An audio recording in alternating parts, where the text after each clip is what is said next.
Alara Vance stood before the gaping maw of the quarry, a deed for a hole in the ground clutched in her hand, the last remnant of a life that had been systematically dismantled. She was homeless, a single mother with $7 to her name, and this worthless, abandoned pit was her only inheritance.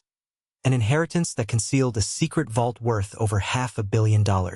Before we uncover what lay hidden in the depths of that stone, take a moment to subscribe to this channel for more stories that will leave you breathless.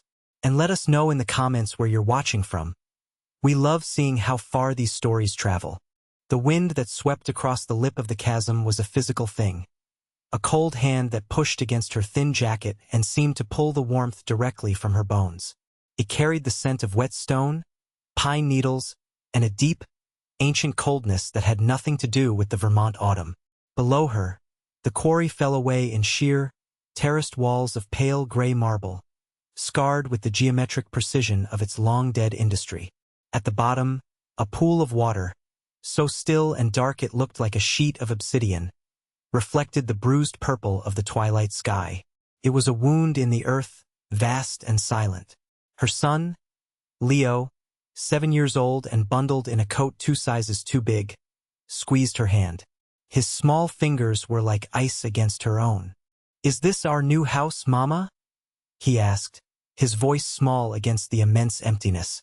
The question was so innocent, so heartbreakingly hopeful, that it felt like a shard of glass in her chest. She couldn't bring herself to look down at him, at the unwavering trust in his eyes. Instead, she stared into the abyss of the quarry, which felt like a perfect mirror for the abyss that had opened up in her own life. A house. This was the opposite of a house. It was a void, a liability, a piece of land so thoroughly pillaged that its only remaining value was the hole left behind. 2 weeks ago, she'd had a house, a beautiful architect-designed home with floor-to-ceiling windows and a kitchen that gleamed with stainless steel and granite. She'd had a husband, Mark, whose smile was as polished as his Italian leather shoes. She'd had a life that, from the outside, looked as solid and pristine as the marble that had once been carved from this very pit. Then the divorce papers had arrived, clinical and swift, the culmination of a slow-motion demolition she had refused to see. Mark's family, with their old money and quiet, ruthless power, had ensured the process was brutally efficient. She was accused of things in legalese so dense it was suffocating.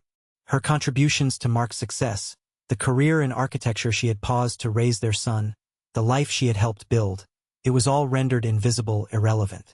She was left with a settlement that felt more like severance pay, an amount so insulting it was clearly designed to make her disappear. And it had worked. The money evaporated, consumed by legal fees and the crushing cost of temporary housing.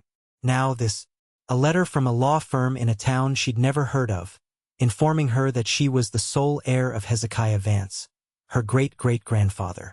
The inheritance, 1 parcel of land, designated as the Vance Quarry, long defunct and with an estimated property tax liability that already made her stomach clench. The drive here had been a pilgrimage of desperation. The last of her money fed into the gas tank of her aging sedan, the car itself serving as their bedroom for the past 2 nights. Leo had thought it was a great adventure, sleeping under a pile of blankets in the back seat. He didn't see the fear in her eyes every time a police car drove past their spot in the deserted parking lot. He didn't feel the gnawing emptiness in her stomach that wasn't just from hunger. The deed in her hand was brittle, the paper yellowed with age. It felt less like a document of ownership and more like a cosmic joke. Here, Alara Vance, you who dreamed of building beautiful, lasting things. Here is a hole, a magnificent, terrifying, and utterly useless hole. She finally knelt, pulling Leo into her arms, burying her face in the synthetic wool of his coat. The fabric smelled faintly of gasoline and the stale air of the car. He wrapped his arms around her neck, his small body a fragile anchor in the swirling chaos of her thoughts. "It's cold, Mama," he whispered. She held him tighter, the wind whipping her hair across her face. This quarry wasn't an asset. It was a tombstone for a life she once had. It was the final, definitive proof of her failure. She had nothing left. But as she held her son, a different feeling began to surface. something hard and unyielding rising through the despair. It was the stubborn refusal to be broken. This place, this monstrous empty space was hers. It was the only thing in the entire world that was hers. And if she was going to be the queen of a wasteland, then she would stand on its edge and find a way to survive. The thought was not comforting, but it was clarifying. The sun dipped below the jagged line of pine trees on the opposite ridge, and the shadows in the quarry deepened, turning from gray to an impenetrable black. The darkness seemed to rise up to meet them, and Alara knew, with a certainty that chilled her more than the wind, that this place held secrets far deeper than its pool of black water. The inheritance was not the land. The land was just the lock on a door she hadn't yet found. The nearest town was a place called Granite Peak, a name that promised fortitude, but delivered only a sense of weary resignation. The handful of streets were lined with buildings of faded brick and tired clapboard, their windows watching with a kind of vacant stoicism. It was a town that had been built for a purpose that no longer existed, a relic of the quarry's forgotten boom.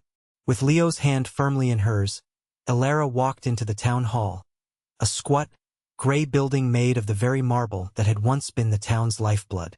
The air inside was thick with the smell of old paper, floor wax, and something vaguely medicinal. Behind a tall wooden counter sat a man who looked as ancient and permanent as the building itself. His nameplate read Silas Croft, Town Clerk. He had a face like a topographical map, etched with the lines of 100 harsh winters, and his eyes, magnified by thick glasses, regarded her with a dispassionate curiosity. "Can I help you?" His voice was a dry rustle, like leaves skittering across pavement.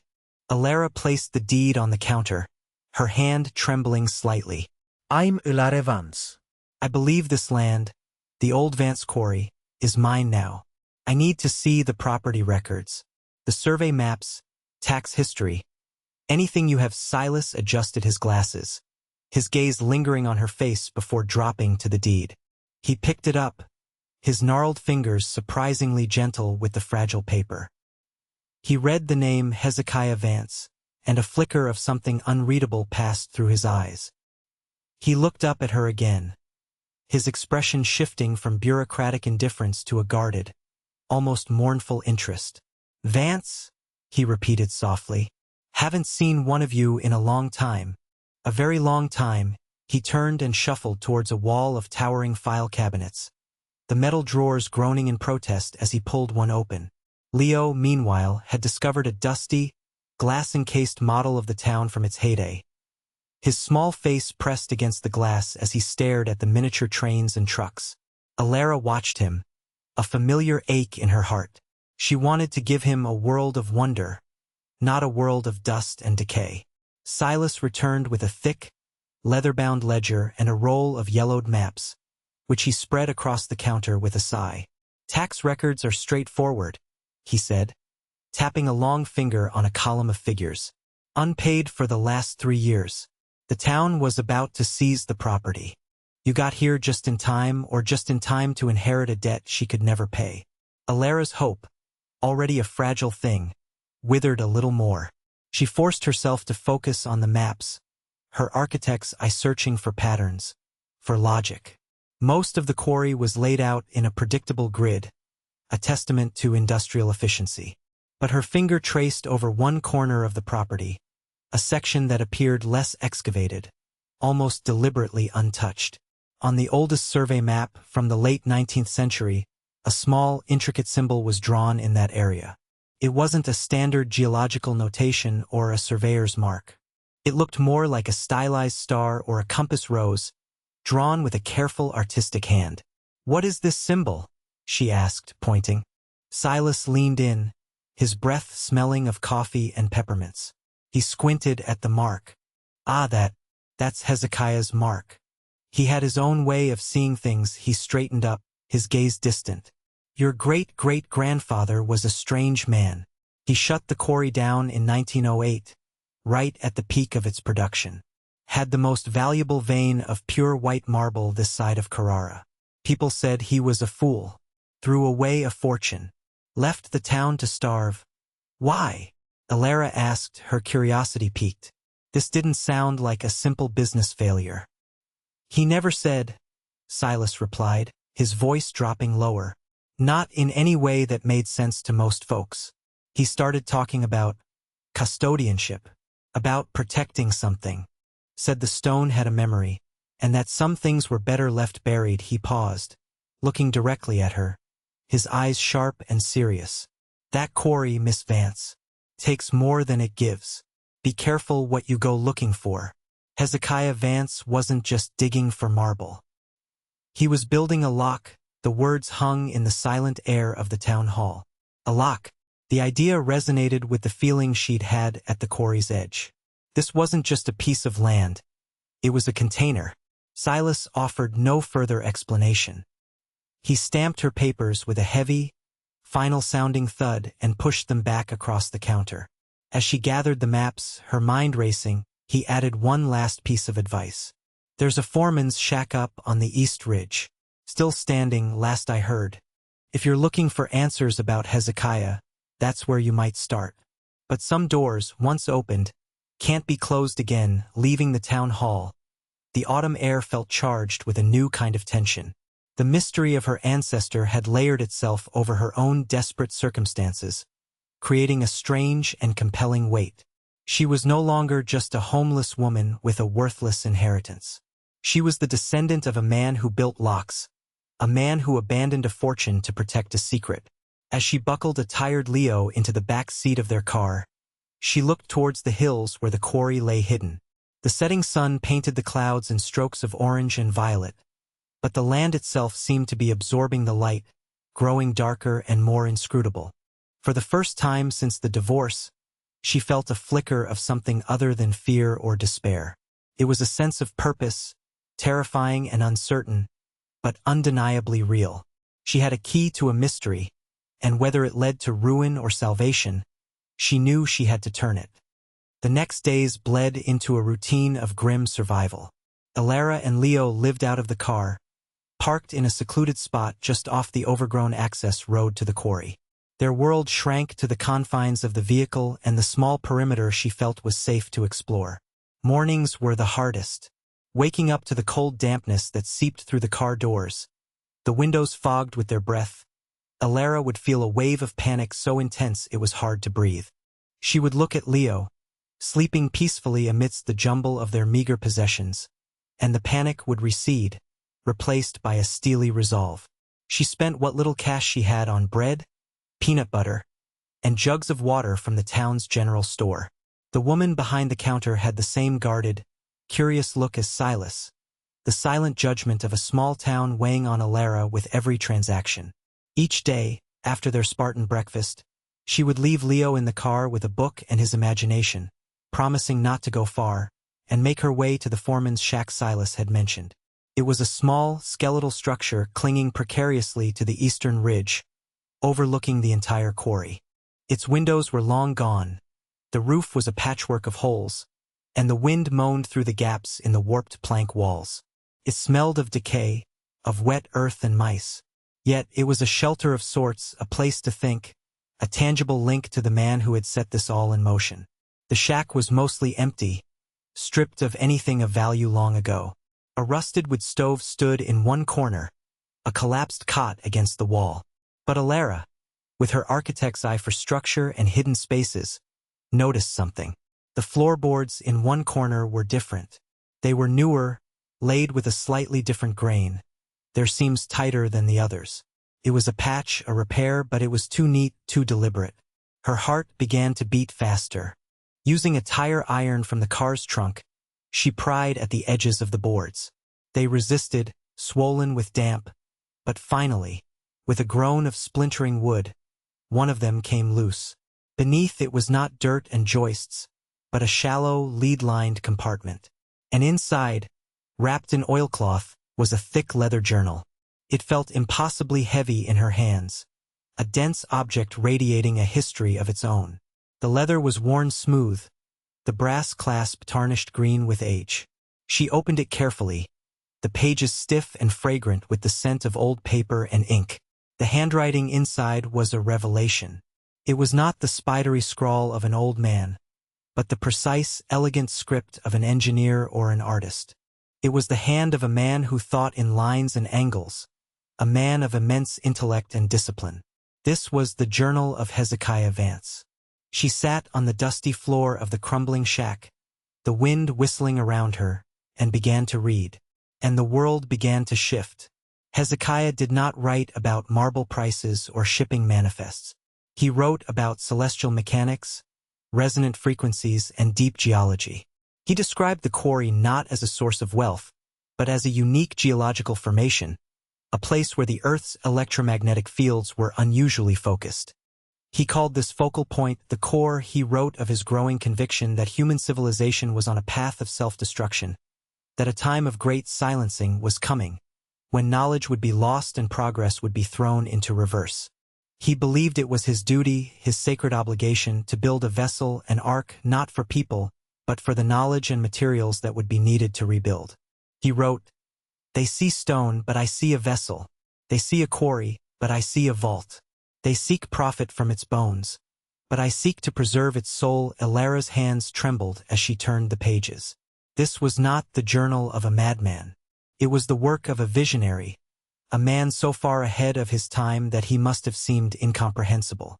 He documented his secret work, the hollowing out of a chamber deep within the most stable part of the marble deposit, using techniques he had invented himself, methods that would leave no trace on the surface. He wrote about designing a lock that was not mechanical but astronomical, a lock that could only be opened by a key of light at a specific, calculated moment in time. The journal was filled with complex diagrams, star charts, and mathematical formulas that made her head spin. But as an architect, she understood the language of geometry, of angles and stresses. She could see the genius in his designs, the sheer audacity of his vision. Tucked into a pocket at the back of the journal was a small, heavy object wrapped in velvet. She unwrapped it. It was a piece of metal, cool and dense in her palm, forged into the shape of a complex, seven-pointed star. It was not a key in any traditional sense, but she knew with absolute certainty that this was part of the mechanism. She looked up from the journal, out through the empty window frame at the vast expanse of the quarry. It was no longer a hole in the ground. It was a construct, a magnificent, secret piece of architecture. Hezekiah Vance had not abandoned a fortune. He had spent it on the most important project of his life. A cold dread mixed with a thrilling, terrifying sense of purpose washed over her. Silas Croft's words echoed in her mind. Some doors, once opened, can't be closed again. She was holding the key, not just to a vault, but to a legacy so profound it was almost too heavy to bear. Her own problems, her homelessness, her poverty, seemed suddenly small, subsumed by the scale of this discovery. This was not about finding money to solve her problems. This was about shouldering a responsibility that had been waiting for her for over 100 years. As dusk fell, a car engine rumbled up the access road. Ilara's blood ran cold. She quickly hid the journal and the star-shaped object back in the floor compartment, replacing the boards just as a sleek, black SUV pulled to a stop near her car. A man in an expensive suit got out, his polished shoes crunching on the gravel. He had the easy confidence of someone used to buying whatever he wanted. "Miss Vance?" he called out, his voice smooth and predatory. "My name is Arthur Cole. I represent a development group. I heard you inherited this charming piece of real estate. I'm here to make you an offer. Take this useless liability off your hands." He smiled, a flash of white teeth in the fading light. It was the same smile Mark used to have, the smile that came right before he took something from you. Arthur Cole's presence was an oil slick on the clean, cold air of the quarry. He stood with his hands in the pockets of his tailored trousers, surveying the vast pit with a look of dismissive appraisal, as if calculating the cost of filling it in. "Look," he began, his tone a practiced blend of sympathy and condescension. "I know this place probably holds some sentimental value, family history and all that, but let's be realistic. It's an environmental hazard, a money pit. My clients are prepared to offer you $20,000. For that, we'll take the land off your hands, assume all tax liability, and you can walk away clean. It's more than fair. It's generous $20,000. The words hung in the air, shimmering with temptation. $20,000 would be a life raft. It would mean a security deposit on an apartment, a bed for Leo, food that didn't come out of a can. It would mean a moment to breathe, to stop the constant, grinding panic. For a split second, she considered it. She could take the money, disappear, and leave the secrets of Hezekiah Vance buried forever. It would be the sane, rational thing to do. But then she thought of the journal, of the elegant script and the breathtaking ambition. She thought of the man who saw a vessel where others saw only stone. To sell this place for a pittance would be the ultimate betrayal of that legacy. It would be like selling a cathedral for the price of its bricks. "No, thank you," Elara said, her voice steadier than she felt. "I'm not interested in selling." Cole's smile tightened almost imperceptibly. "Miss Vance, perhaps you don't understand your situation. This land is worthless. In fact, it's less than worthless. The cleanup costs alone would be astronomical. My offer is your only way out of a very bad investment. I'll take my chances," she said, turning to walk back toward her car where Leo was watching, his small face a pale oval in the rear window. "That would be a mistake," Cole called after her, his voice losing its smooth veneer and taking on a harder edge. "A very big mistake." The threat lingered in the air long after his SUV had disappeared down the road in a cloud of dust. His visit was a warning. She was no longer invisible. People were watching. The secret, whatever it was already creating ripples. The encounter galvanized her. Time was running out. She retrieved the journal and the map from the shack and spent the night in the car with a small flashlight, poring over Hezekiah's writings. The phrase "key of light" became her obsession. It wasn't a metaphor. She was sure of it. Hezekiah was a man of science and engineering. He meant it literally. The journal was filled with astronomical calculations, focusing on one event, the winter solstice. He wrote of the unique angle of the sun on that day, the shortest day of the year, when the light would be at its lowest and most precise trajectory. At the 16th hour, when the sun kisses the western ridge, one passage read, "The serpent's eye will open, and the path will be shown the serpent's eye." She scanned the survey maps again, her light tracing the contour lines. There was a natural rock formation on the far wall of the quarry, a narrow, vertical fissure in the marble that, from a certain angle, did look like a serpent's eye. And Hezekiah's strange, star-shaped symbol was marked on a cliff face directly opposite it. The pieces began to click into place, forming a picture of such intricate and patient genius that it left her breathless. Hezekiah had created a celestial lock. The tumblers were the sun and the earth. The key was a beam of light that would only strike the right place at one specific hour on one specific day of the year. The winter solstice. She checked the date on her phone. It was less than 3 weeks away. A new kind of pressure settled upon her, heavier than poverty, more urgent than Arthur Cole's threats. This was a deadline set by the cosmos itself. She had to understand the rest of the mechanism before that day. She spent the next weeks in a fever of activity. During the day, she and Leo explored the quarry, not as a wasteland, but as a giant architectural drawing. She used the compass on her phone and her own knowledge of structural engineering to verify Hezekiah's measurements. She found the cliff face with his star symbol. It was a sheer wall of marble, but as she ran her hands over the cold stone, she found it. A small, perfectly carved indentation, almost invisible to the naked eye, in the exact shape of the 7-pointed metal star she had found. It was the focal point. This is where the mechanism began. Leo, bless his innocent heart, turned the quarry into his personal kingdom. He collected interesting rocks, his treasures, and built small forts out of loose stones. He was a constant, grounding presence, a reminder of what she was fighting for. He was the future Hezekiah had been trying to protect. One afternoon, as she was studying the cliff face, Leo called out to her from near the Serpent's Eye fissure across the quarry. "Mama, look, a diamond!" He was pointing at something glinting deep within the narrow crack in the rock.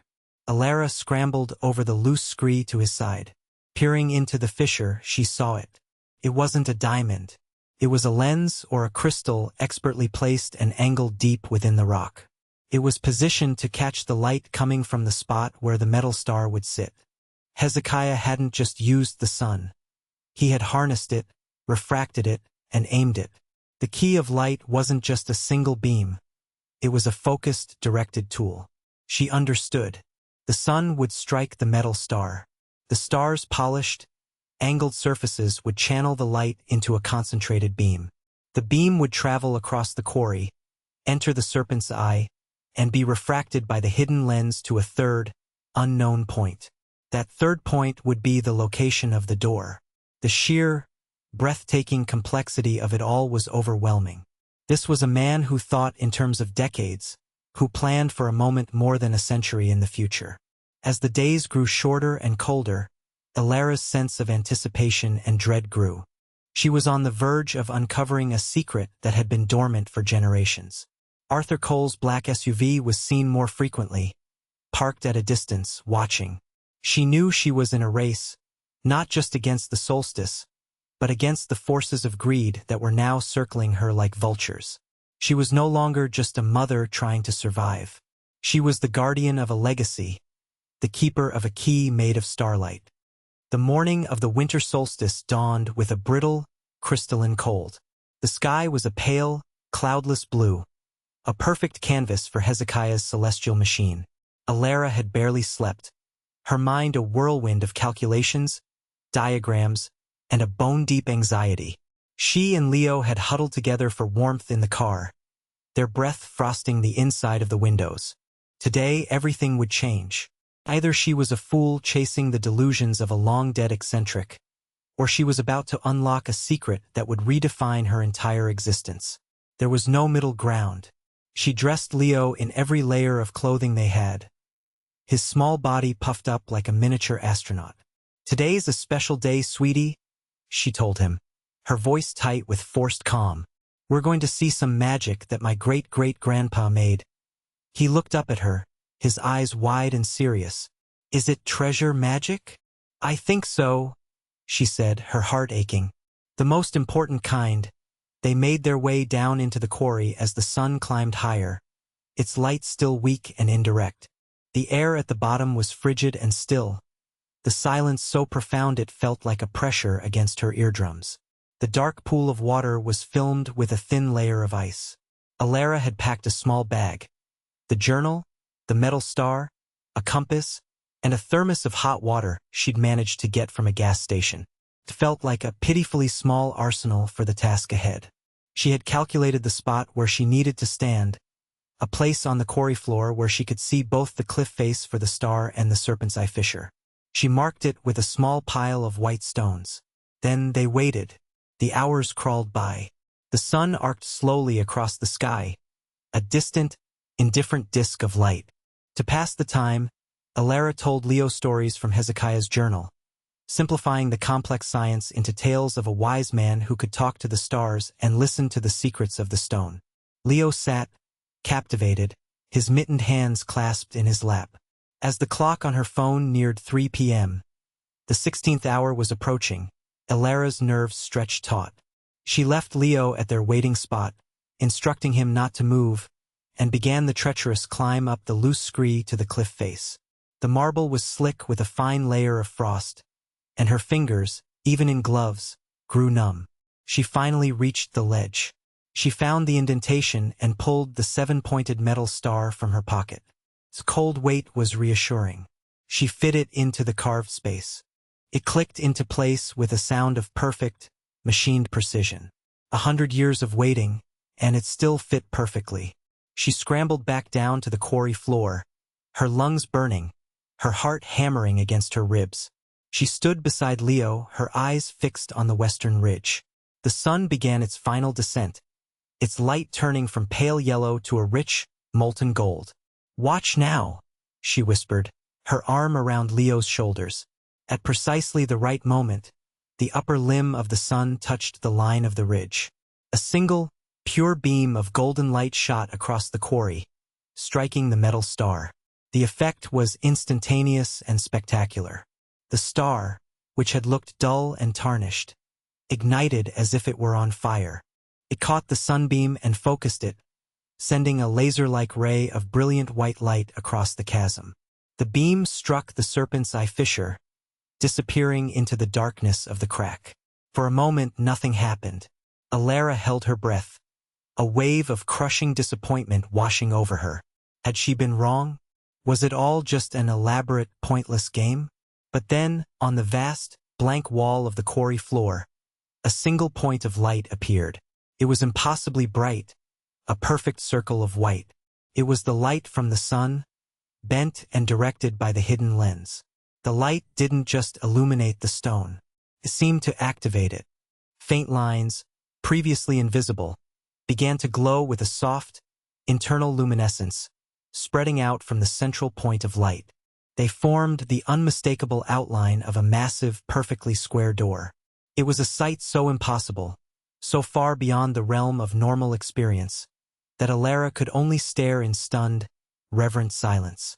It was not a door made of wood or metal, but of the marble itself, a section of the quarry wall so perfectly cut and fitted that it had been seamless, invisible, for over a century. Leo gasped, his small hand gripping her leg. "Mama!" A magic door. Alara knelt, pulling him close, tears freezing on her cheeks. They weren't tears of sadness or fear, but of sheer, overwhelming awe. He had done it. The madman, the visionary, the fool who threw away a fortune. He had actually done it. He had built a lock out of starlight and time, and she, his descendant, had found the key. As the sun slipped further below the ridge, the light vanished. The glowing outline of the door faded, and the wall became a solid, featureless expanse of stone once more. But they knew it was there. The secret was revealed. The profound silence of the quarry returned, but it was different now. It was the silence of a waiting thing, a place that held its breath.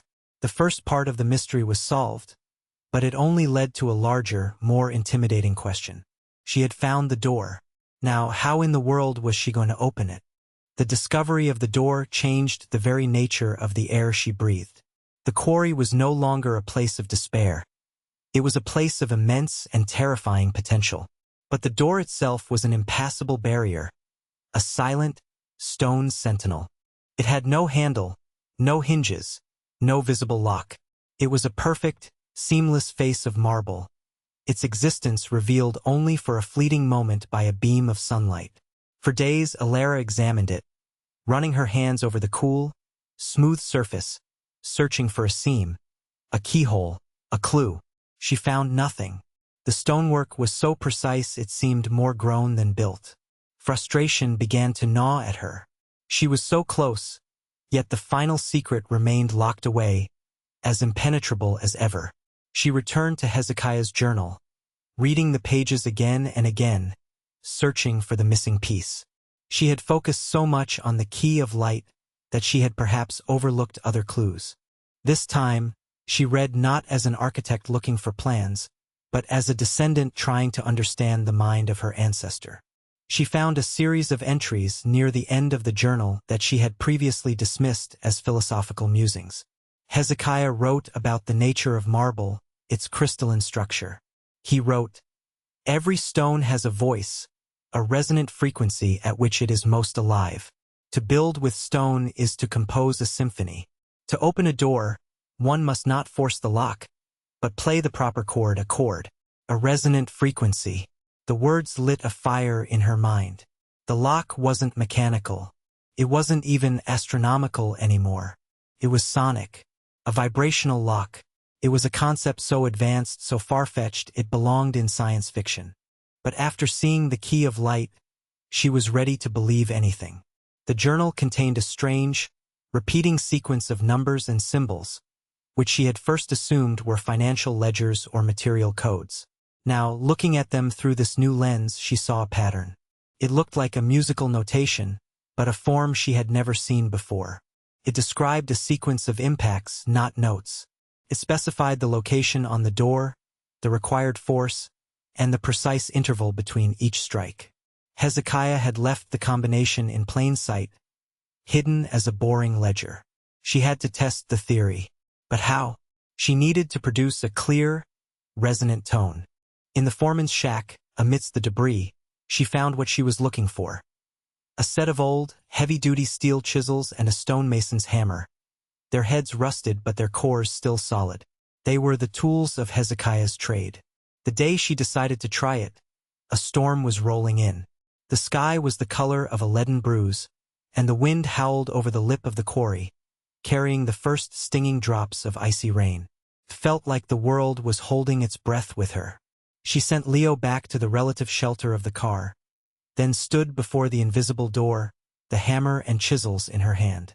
She felt the weight of the moment, the sheer improbability of it all. She was about to try and open a secret vault by hitting a rock wall with a hammer. She took a deep breath, the cold air burning her lungs. She consulted the journal one last time, memorizing the first part of the sequence. The first strike point was near the bottom left corner. She placed the tip of the chisel against the marble, closed her eyes, and swung the hammer. The sound was sharp and clear, a pure, ringing tone that echoed through the vast emptiness of the quarry. It was a beautiful sound, like a single note from a massive stone bell. She waited, counting the seconds as Hezekiah's notation instructed. Then, the next strike, a few feet higher. Another pure, ringing note, this one a slightly higher pitch. She continued the sequence, moving across the face of the stone door, a strange and lonely percussionist playing a song only she and her great-great-grandfather could understand. The rain began to fall harder, plastering her hair to her face, soaking her thin jacket. Her arms began to ache from the force of the blows. Nothing happened. The door remained inert, a blank face of stone mocking her efforts. Doubt began to creep in. Maybe she had misinterpreted everything. Maybe the strain and the cold were making her see patterns that weren't there. She was just a desperate woman, hitting a wall in the middle of a storm. She completed the first sequence. Silence. The only sound was the wind and the rain. She was about to give up, to slide down the wall and let the cold and the failure consume her. But then she looked at her hands, raw and red from the effort. She thought of Leo, waiting in the car, his unwavering faith in his mother's magic. She thought of Hezekiah and his century of patience. She couldn't stop now. The journal described a second, more complex sequence, a contrapuntal rhythm to the first. She had to try. She picked up the hammer again, her muscles screaming in protest, and began the new sequence. Strike, wait, strike, strike, wait. The rhythm was faster, more intricate. The notes sang out, weaving a complex harmony in the storm-filled air. And then she felt it, a low vibration, deep within the stone, humming up through the chisel into the bones of her hand. It was a subtle, thrumming resonance, as if a colossal engine had just been switched on miles below the earth. The hum grew louder, the vibration more intense.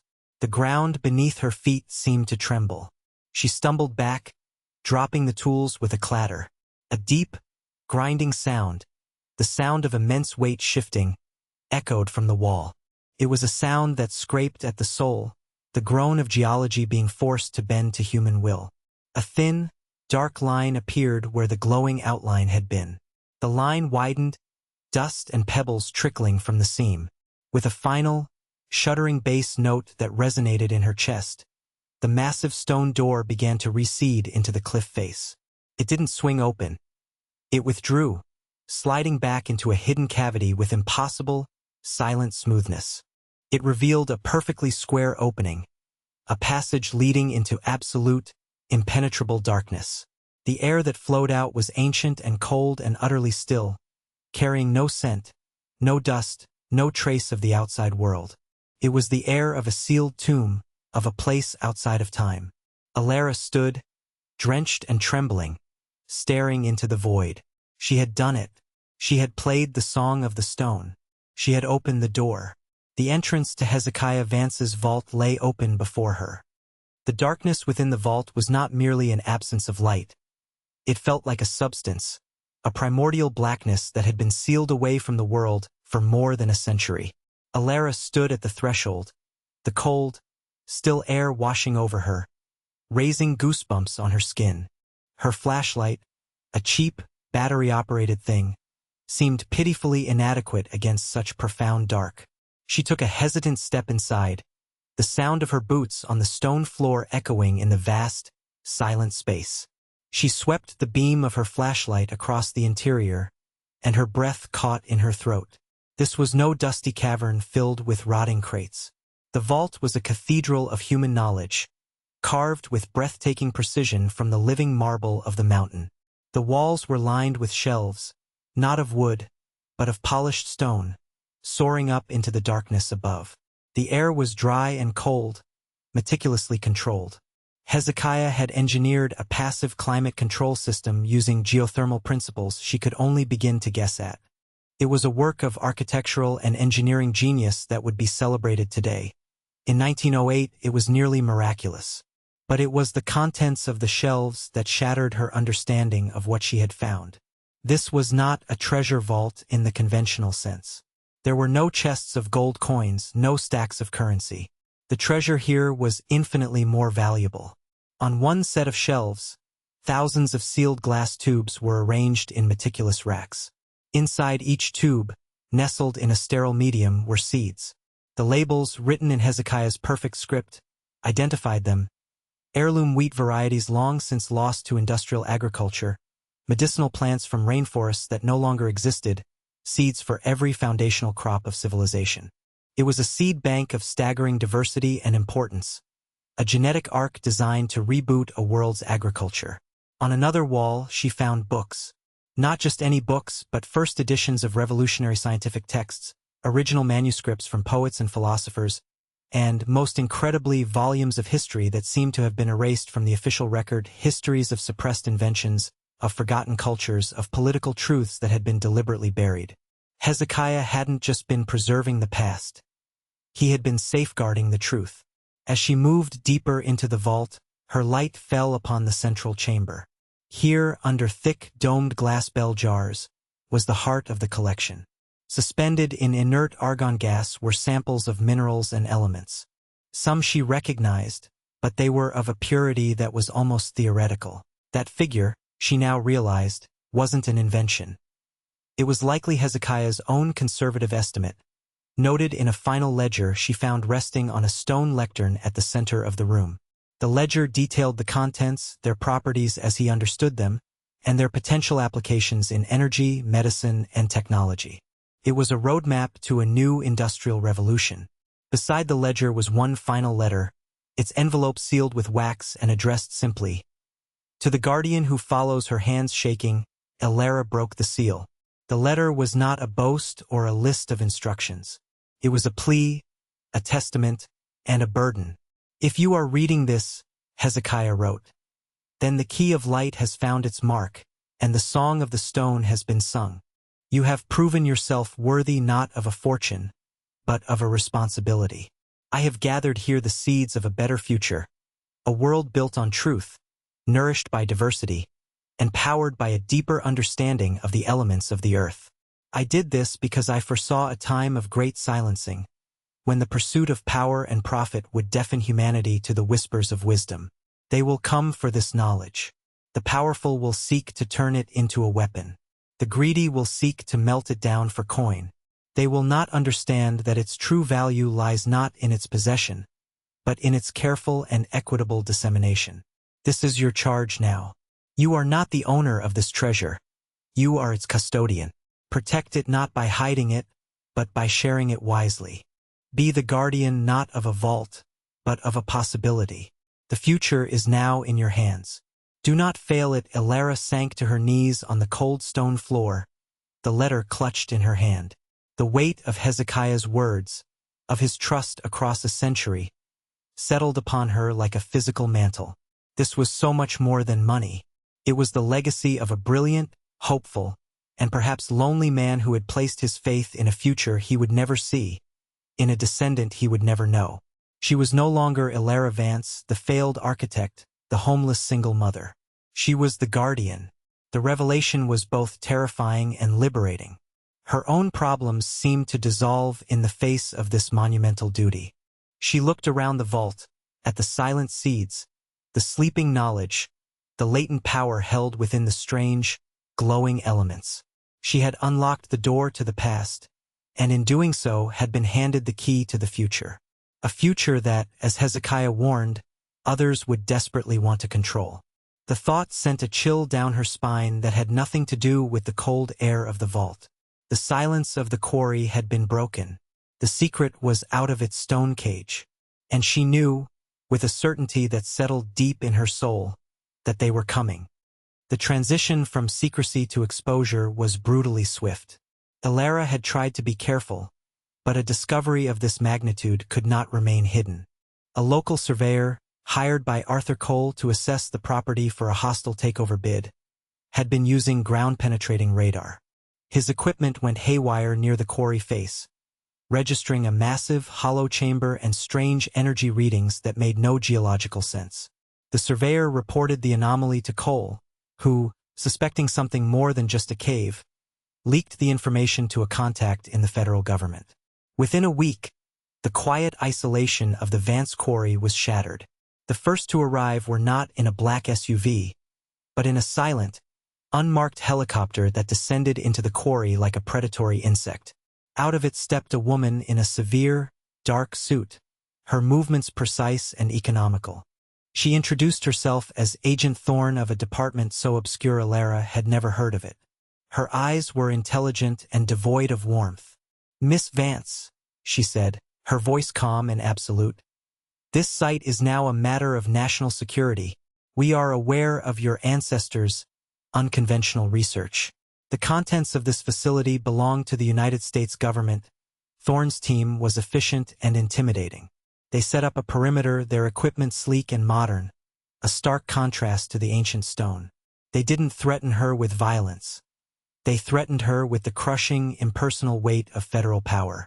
They spoke of the Patriot Act, of eminent domain, of how her ownership of the land was a triviality in the face of national interest. They wanted the vault. They wanted the technology, the elements, the knowledge that could give them an unimaginable strategic advantage. They saw a weapon, an asset to be controlled. Close on their heels came Arthur Cole, his bravado replaced by a more vicious, legalistic aggression. Flanked by lawyers, he served her with a lawsuit, claiming she had failed to disclose the true value of the property and was attempting to defraud his development company. It was a baseless, absurd claim, but he had the money to tie her up in court for years, to bleed her dry until she had nothing left. He saw a payday, a resource to be exploited. But the cruelest blow came from a direction she never expected. A luxury sedan, impossibly clean against the dusty backdrop of the quarry, pulled up the access road. Out of it stepped Mark, her ex-husband. He looked haggard, his polished veneer cracked, but his eyes held the familiar gleam of avarice she now recognized so well. He was accompanied by his father's lawyer, a man who had dissected her life on the witness stand. "Elara," Mark began, attempting a smile that didn't reach his eyes. "I heard you came into some luck. I'm happy for you." "For us," the lawyer stepped forward, holding out a document. "According to state law, any assets acquired during the legal period of marital separation, prior to the final decree of divorce, are considered marital property. Mr. Vance is legally entitled to 50% of the value of this discovery." The words hit her like a physical blow. They were using a legal technicality, the few weeks between her receiving the inheritance and the finalization of the divorce, to lay claim to half of Hezekiah's legacy. He saw a lottery ticket, a prize he felt entitled to simply because he had once been married to her. In the space of a few days, Elara went from being the solitary guardian of a profound secret to the central figure in a war fought on 3 fronts. She was besieged by the state, by corporate greed, and by personal betrayal. Each claimant saw the vault through their own narrow lens, reducing its magnificent purpose to something small and selfish. They didn't see the seeds, the knowledge, the hope. They saw power, money, and leverage. She was hopelessly outmatched. She had no money, no lawyer, no influence. All she had was the journal, the key, and a sense of duty that felt impossibly heavy. She retreated to the foreman's shack, the only place that still felt like her own, and watched the forces arrayed against her. Agent Thorne's people were meticulously mapping the entrance. Cole's lawyers were filing motions. Mark was giving interviews to a local news crew, painting himself as the concerned husband, trying to protect his unstable ex-wife from herself. They were all trying to erase her, to render her irrelevant, to take the story and make it their own. One evening, as she sat watching the cold, professional lights of the government encampment illuminate the quarry, she felt a profound sense of despair. Hezekiah had foreseen this. "They will come for this knowledge," he had written. He had known that the greatest threat to his legacy would not be time or decay, but human nature itself. She felt the temptation to surrender. She could give the vault to Thorn. At least the government might use it for something more than profit. She could let them fight it out, take whatever scraps they offered her, and disappear with Leo. But then she looked down at the journal in her lap. She thought of Hezekiah's faith, his patient, century-long vigil. She thought of Leo, who deserved a world built on the principles Hezekiah had tried to preserve. Surrender was not an option. Hezekiah had entrusted this to her, his descendant. These other claimants were just noise, a storm she had to weather. She was not the owner. She was the guardian, and a guardian does not abandon their post. The thought did not give her a plan, but it gave her strength. Her fear was replaced by a cold, clear anger. They had underestimated her. They saw a poor, broken woman. They were about to meet the guardian of Hezekiah Vance's legacy. The weight of the three-pronged assault was designed to crush her will, to make her feel isolated and powerless. Agent Thorne's approach was one of cold, inevitable bureaucracy. She would meet with Alara daily, not to negotiate, but to inform. "Miss Vance, the preliminary scans of the materials in the vault are significant," Thorne would say, her face unreadable. "These are not things that can be left in private hands. We are prepared to offer you a lifetime stipend, a relocation package, and complete anonymity. All you have to do is sign over custodial rights." The offer was seductive in its simplicity. A life without struggle. But Alara could see the steel trap beneath the velvet. Anonymity meant silence. A stipend meant control. They didn't want a partner. They wanted a problem to disappear. Arthur Cole's lawyers, in contrast, were all noise and aggression, burying her in a blizzard of paperwork she couldn't possibly comprehend, let alone fight. Mark's claim was the most painful, a constant, personal reminder of her past life and the man she had once loved. He tried to speak to her alone once, his voice full of a practiced sincerity. "Lara, think of Leo. We could give him anything. This is a windfall for our family." "It's not our family anymore, Mark," she had replied, the words tasting like ash. "And it's not a windfall. It's a responsibility he didn't understand. He was incapable of understanding." In her darkest moments of doubt, she drove into Granite Peak. She found Silas Croft at the town hall, long after closing hours, meticulously archiving old town records under the glow of a single green-shaded lamp. He looked up as she entered, his expression calm, as if he had been expecting her. She poured out the whole story, the journal, the key of light, the vault, and the claimants who were now circling her. He listened without interruption, his gnarled hands steepled on his desk. When she was finished, the silence in the old building was thick and heavy. "Hezekiah knew this day would come," Silas said finally, his voice a low rumble. "He knew the world would not be ready for his gift. That is why he did not leave it to the world. He left it to his blood. He left it to you." Silas then revealed his own secret. He was not just the town clerk. He was the grandson of the man who had been Hezekiah's quarry foreman, the only other person who knew the truth. Silas's family, and a few other old families in the town, were part of a quiet, informal society of watchers. They had passed the story down through the generations, a sacred trust. Their duty was not to interfere, but to observe, and to offer aid only if the rightful guardian proved themselves worthy. "We have watched you, Alara Vance," Silas said, his eyes meeting hers. "We saw you arrive with nothing. We saw you choose to stay, to endure. We saw you solve the puzzle. You have proven yourself. The choice of what to do next is yours. But you are not as alone as you think." His words were a balm on her frayed nerves. She was part of a chain, a link in a legacy that was stronger than she knew. But the core dilemma remained. What was the right choice? The temptation to use the vault's contents for herself was a constant, insidious whisper. She could take one of the small, unknown elements. According to Hezekiah's ledger, a single gram of it, properly synthesized, could power a city for a year. Selling it to the right corporation would make her one of the wealthiest people on the planet. She and Leo would be safe forever. She could build him a real house, give him the life Mark had snatched away. Wasn't that her first duty, as a mother? But Hezekiah's final letter echoed in her mind. Its true value lies not in its possession, but in its careful and equitable dissemination. To sell it for personal gain would be to betray the very core of his philosophy. To hand it to the government seemed like a slightly nobler, but equally dangerous path. Agent Thorne spoke of the greater good, but Alara knew that the greater good, in government terms, often meant military superiority and clandestine operations. The knowledge in the vault could heal diseases, solve the energy crisis, and revolutionize technology. But in the hands of a single, powerful nation, it could also become the most terrifying weapon ever created. Mark's claim was the easiest to dismiss morally, but the hardest to fight legally. He represented the basest of human instincts, pure, unadulterated greed.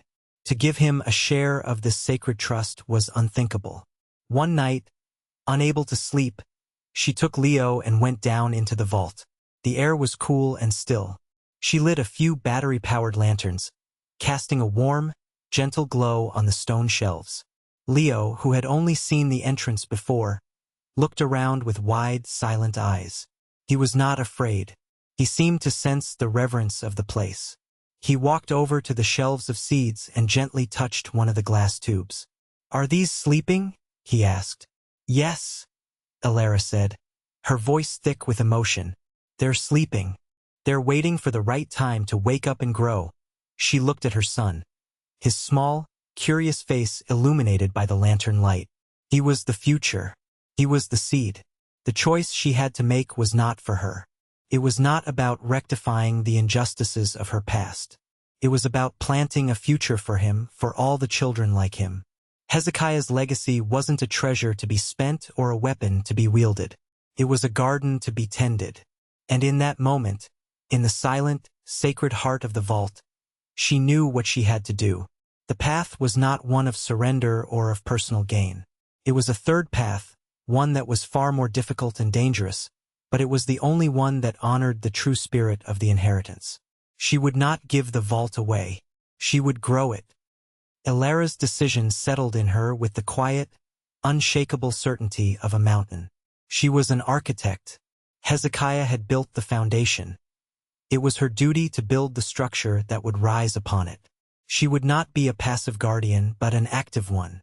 Her first move was to stop hiding.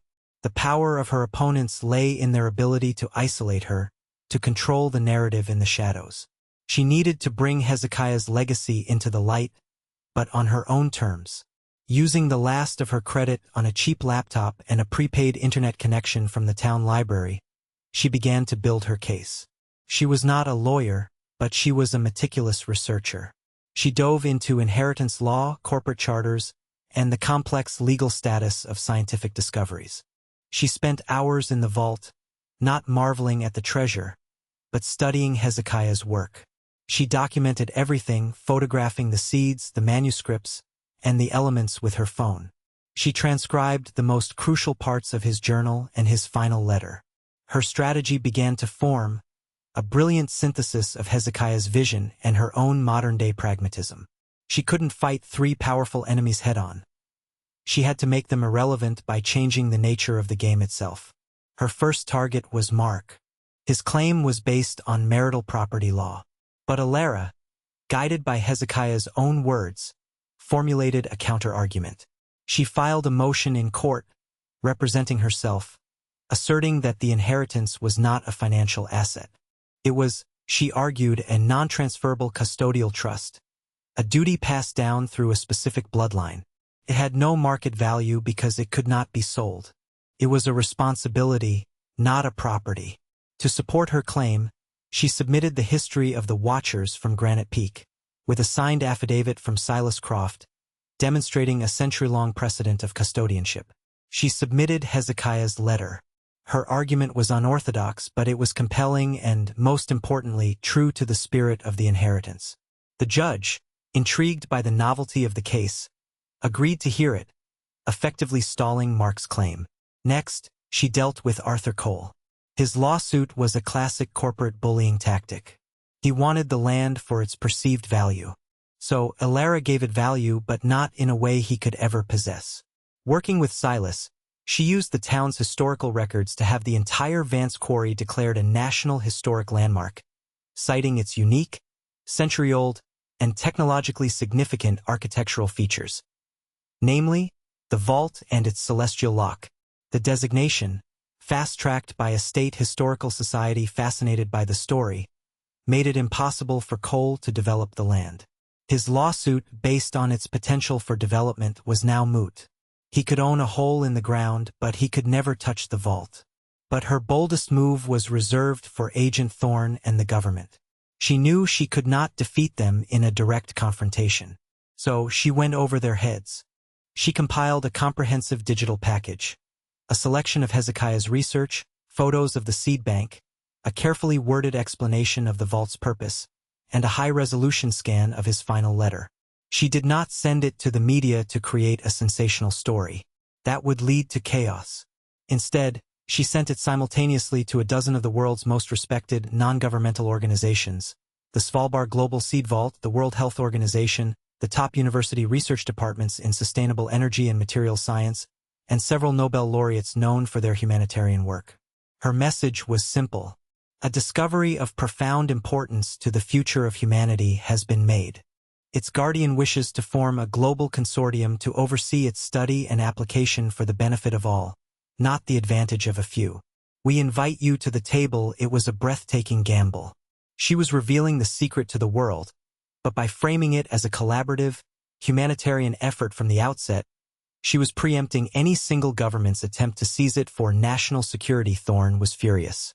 "Do you have any idea what you've done?" she demanded, her composure finally cracking. "You've created an international incident." "No," Elara replied calmly, standing at the entrance to the vault, a new and unshakable authority in her voice. "I've created an international opportunity. You can either have a seat at the table, or you can try to explain to the world why you believe American security is more important than curing cancer or ending famine." Thorne was checkmated. The government could not now seize the vault without immense diplomatic fallout. They were forced to participate, to become one voice among many. The final piece of Elara's plan was the structure itself. She used her architectural skills and Hezekiah's own engineering principles to design a new institution. It would not be a corporation or a government agency. It would be a foundation, a non-profit trust. She named it the Vance Institute for Preservation and Future Knowledge. Its charter, which she drafted with pro bono help from a constitutional lawyer who had read about her case, was a work of art. The physical contents of the vault would remain inalienable, held in trust forever. The knowledge derived from them would be shared openly through the global consortium. The institute would be funded not by selling the assets, but by licensing the application of the discoveries, with all profits cycling back into the Foundation's humanitarian mission. In a few short, brilliant weeks, Elara had transformed her position. She had gone from a victim besieged on all sides to the powerful, visionary founder of a global institution. She had outmaneuvered a government, a corporation, and a greedy ex-husband, not with money or power, but with intelligence, courage, and an unwavering commitment to her ancestors' legacy. The final scene of her battle was not in a courtroom or a boardroom, but at the quarry. The claimants were gone. The government agents were still there, but now they were part of a cooperative international security detail. Scientists and scholars from around the world were beginning to arrive, their faces filled with wonder. Elara stood at the entrance to the vault, holding Leo's hand. The sun was setting, casting a golden light over the pale marble. The quarry was no longer a wound in the earth. It was the heart of a new beginning. She looked down at her son, who was gazing not at the vault, but up at her, his eyes shining with pride and love. She had not just secured his future, she had built it. She was no longer Elara Vance, the woman who had lost everything. She was the architect of a better world, a guardian who had finally, truly understood the meaning of her inheritance. It was not a treasure to be owned, but a future to be built. And the work was just beginning.